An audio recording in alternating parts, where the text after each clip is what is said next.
I just want to make a few brief comments about our Montgomery County education system because I think that it's important to frame that before we begin a context of the overview of compensation and benefits.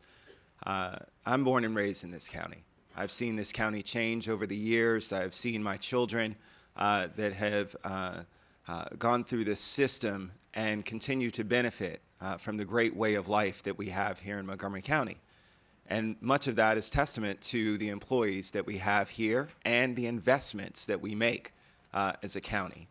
I continue to talk to families about the great things that they see that are happening, whether it's our parks, our recreation, our schools, our economic development opportunities and workforce investment in ensuring that our children have a bright future. Montgomery County is a great place to live. Montgomery County has a great workforce. Montgomery County has great opportunities. But with it also comes great responsibility. Great responsibility to ensure that we're taking care of our employees, but also great responsibility that we're taking care of our constituents.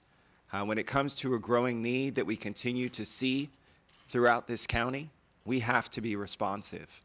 We have to be responsive to the tune of making sure that we can ask our constituents to pay more, to ensure that those services are provided and protected for those that are most vulnerable.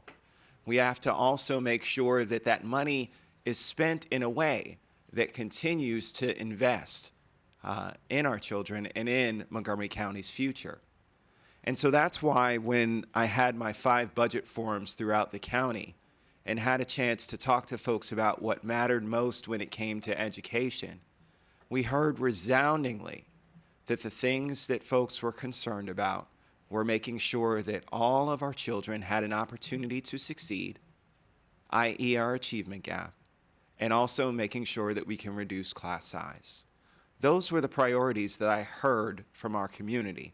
Those were the things that I heard at the budget forum that County Executive Leggett had in Germantown. Those are the context of the conversations that we had here in our public hearings.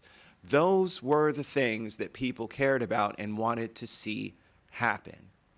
And so when we're framing a budget, we have to be responsive to what we've heard from our community.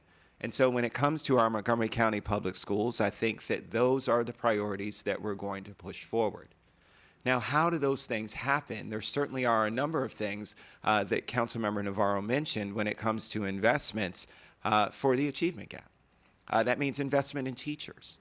That means investment in making sure that we have paraeducators, and making sure that we have pupil personnel workers and parent community coordinators. Those are the folks that are going to work with families in our community, some of which are in this room, to help affect the achievement gap. Many of you who are parents know how hard it is to raise a child in this day and age. You know about the struggles that you have, the pressures that are on them, and we as a council government have to be responsive to that and hold that as an utmost priority.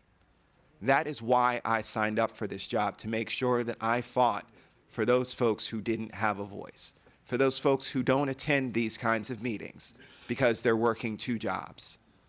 Those are the folks that need our help, and I promise to make sure that we focused on that as a part of the priorities for this upcoming budget.